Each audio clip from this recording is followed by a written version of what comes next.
रास्ते में भाई।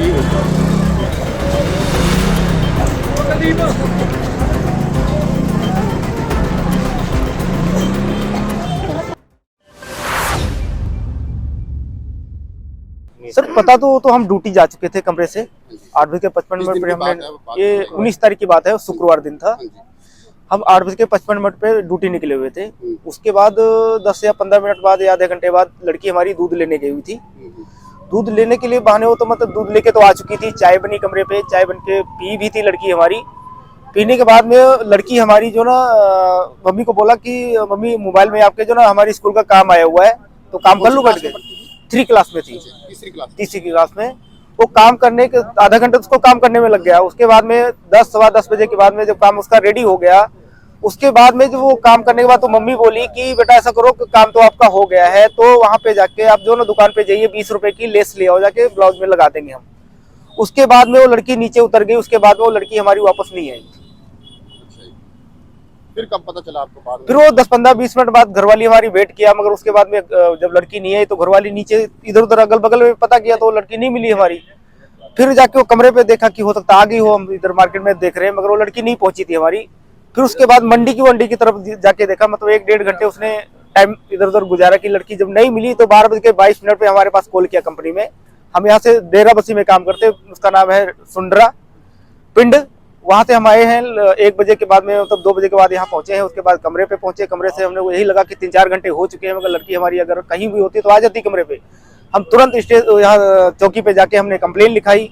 उसके बाद में प्रशासन तुरंत इधर उधर फोर्स जो भी मंगाना स्टार्ट किया। फिर उसके बाद में शाम के टाइम पे हमारी इधर उधर वहाँ की वेरीफाई भी कराना स्टार्ट कर दिया, कि इंक्वायरी कराना स्टार्ट किया, अगल बगल के हो सकता कहीं रूम में हो या कहाँ पे हो। मगर जिस कमरे में ये वारदात हुआ है उस कमरे में जाके हमने 6, साढ़े 6-7 बजे के आसपास हमने उस कमरे का मैंने वेरीफाई भी किया। उस कमरे में एक व्यक्ति हमें मिला, उसके अंदर प्रशासन भी ऐसी नहीं, प्रशासन भी हमारे साथ में था, प्रशासन ही साथ में आगे गया। उस कमरे के अंदर एक व्यक्ति था, वो ड्रिंक कर रखा था। जब उसको पुलिस वाले ने हड़काया तो साइड हो गया। कमरे के जाके अंदर एक गद्दा पड़ा हुआ था, एक कंबल था। उसके अंदर जाके हमने, एक बंदा हमारे साथ में और था, मगर उसके अंदर हमारी व्यक्ति कोई नहीं था दूसरा। उसके बाद में ये दुर्घटना इस सुबह के टाइम पे जब पता लगा कि इसके अंदर कुछ हुआ है या नहीं हुआ है, उसके बाद में मुझे नहीं पता लग पाया कि किस टाइम पे क्या हुआ इसके अंदर। मगर वारदात उसी कमरे की है। मगर उसके बगल में एक, उसी के नीचे एक व्यक्ति रहता था। उसको हम शाम को बोला गया कि इसके सारे कमरे, जितने कमरे खाली पड़े हैं उसके ताले तोड़वाए जाए, मगर वो ताला तोड़ने के लिए वो व्यक्ति ने मना कर दिया। अगर उसी टाइम अगर हो सकता है उस कमरे में नहीं थी बत्ती थी, मगर मेरे को डाउट है कि उसी के अंदर लड़की हमारी कैद थी। अगर उस कमरे का अगर ताला अगर तोड़ने के लिए अगर बोल देता कि ताला तोड़ दो तो हमारी लड़की सही सलामत हो सकता, 100% मिल सकती थी। अब आखिरी मांग क्या है? आखिरी हमारी मांग यही है प्रशासन से कि हमारी लड़कियों को न्याय चाहिए। न्याय की अगर हमारी लड़की गई ना तो वो सबकी गई है। अगर कोई मानता है अपनी औलाद को तो, अगर नहीं मानता तो उसके लिए वही धिक्कार है। मगर जैसे हमारी लड़कियों को कत्ल किया गया उसी हिसाब से उस आदमी को फांसी पे दिया जाए। इसके आगे हमारा कुछ नहीं, बिल्कुल फांसी चाहिए, फांसी चाहिए, फांसी चाहिए, फांसी चाहिए। हत्यारे को फांसी दो, फांसी दो, फांसी दो। पुलिस को तो हम 6 दिन से सुन रहे कि वो कार्रवाई कर रहे हैं, उसके मुजरिम के नजदीक पहुंच चुके हैं। पर पब्लिक को तभी तसल्ली होगी जब वो मुजरिम पकड़ा जाएगा, तब वो सलाखों के पीछे जाएगा। ऐसे मुजरिम को सजा होगी और सिर्फ फांसी की सजा होगी। क्योंकि कहीं ना कहीं ये चंडीगढ़ के अंदर रामदरा हल्लू माजरा के अंदर तीसरा कांड ऐसा हो चुका है। अब से 1.5 साल पहले भी एक 6 साल की बच्ची के साथ ऐसे मर्डर हुआ था और उसको जंगल में दबा दिया गया था।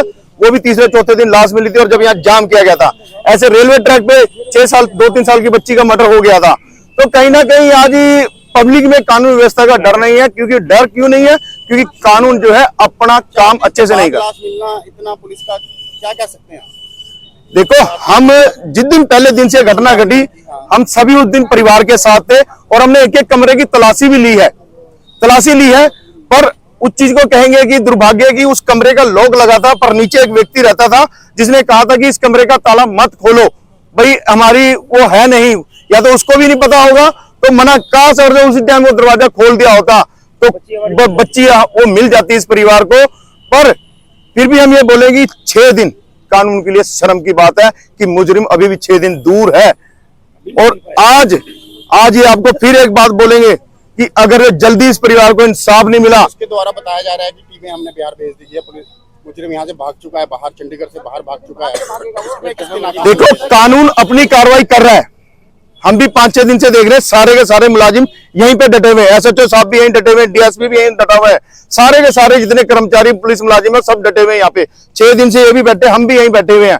पर तसल्ली तब होगी जब वो पकड़ा जाएगा, तब वो सलाखों के पीछे होगा और ऐसे व्यक्ति को फांसी होगी, उससे पहले तसल्ली होने वाली नहीं है। एक बात और मैं बता दूं, आज पुलिस ने चाहे दबाव देके चाहे पब्लिक को रोक दिया, जो मर्जी कर दिया हो, अगर जो इस परिवार को इंसाफ ना मिला तो आपको गारंटी दे रहे हैं इस चीज की कि हल्लू मारा चौक, ट्रिब्यून चौक से सारा जाम लगेगा, और चाहे हमारे उसमें पर्चे दर्ज हो, चाहे हमारे को रेस्ट कर ले, फिर हम दबने वाले नहीं है जब तक इस परिवार को इंसाफ नहीं मिलेगा। और उसका खामियाजा फिर प्रशासन को, चंडीगढ़ पुलिस को भुगतना होगा कि हमने पूरा रोड जाम कर देना है, क्योंकि ये ऐसी घटना है, बहुत शर्मसार करने वाली घटना है।